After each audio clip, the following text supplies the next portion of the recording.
C'est un des plus grands buteurs de sa génération.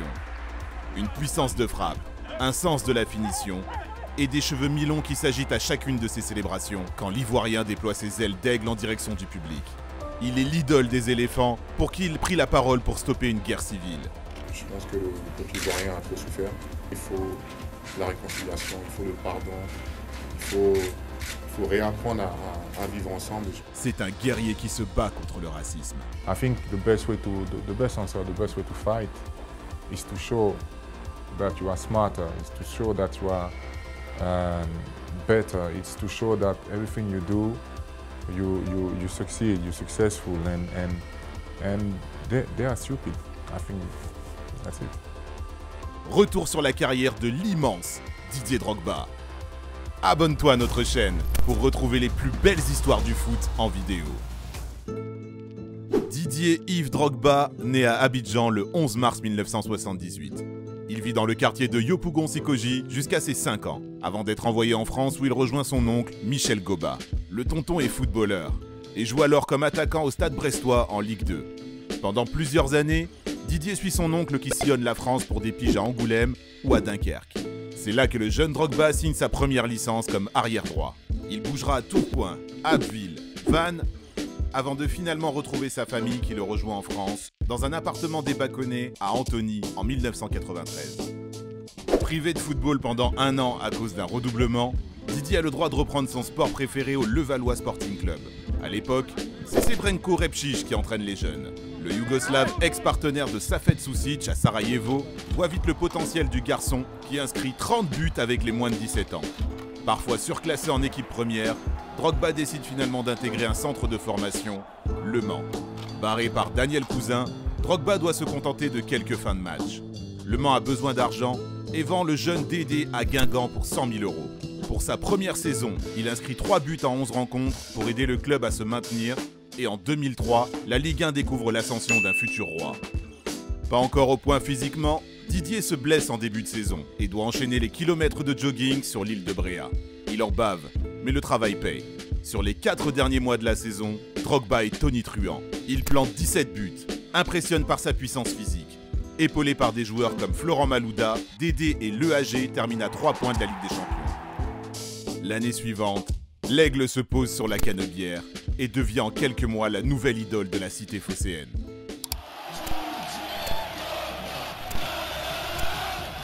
Des reprises de volée en pagaille, des coups de tête foudroyants et une finition clinique. 32 buts en une seule saison, dont 11 en Coupe européenne.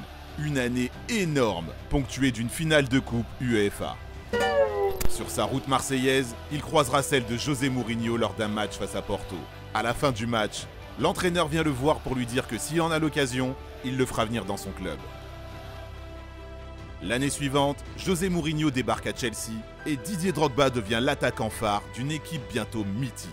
Le Portugais fait venir ses compatriotes Ricardo Carvalho, Paulo Ferreira ainsi que Petr Cech et Kezman. Ajouté aux Makelele, Terry et Lampard, Chelsea roule sur la Première Ligue et remporte son premier championnat depuis 50 ans, ainsi qu'une Coupe de la Ligue sur un but en prolongation de Didier Drogba.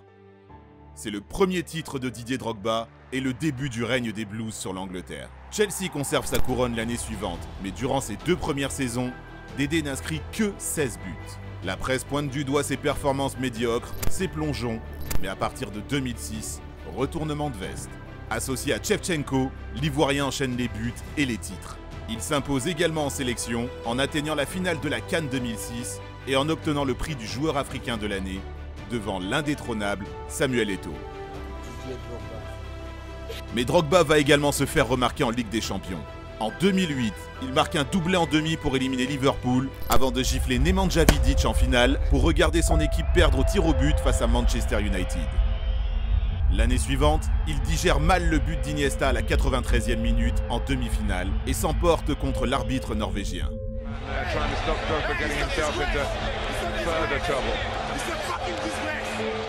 Toujours pas de coupe aux grandes oreilles pour Drogba, mais l'éléphant continue de marcher sur la Première Ligue.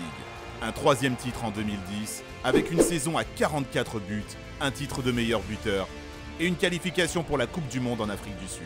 Il deviendra face au Brésil le premier joueur ivoirien à marquer en phase finale de Coupe du Monde. Finalement, Il devra attendre 2012 pour enfin soulever la Ligue des Champions.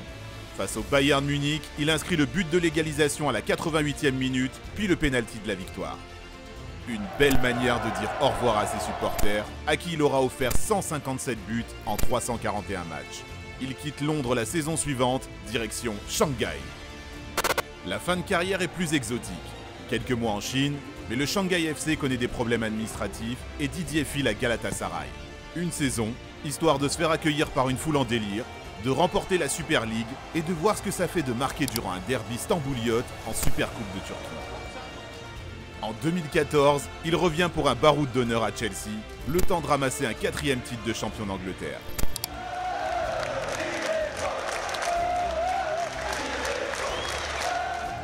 Puis l'année suivante, direction l'Amérique et l'Impact de Montréal où il enchaînera les buts avant de terminer sa carrière en seconde division américaine à Phoenix à 40 ans.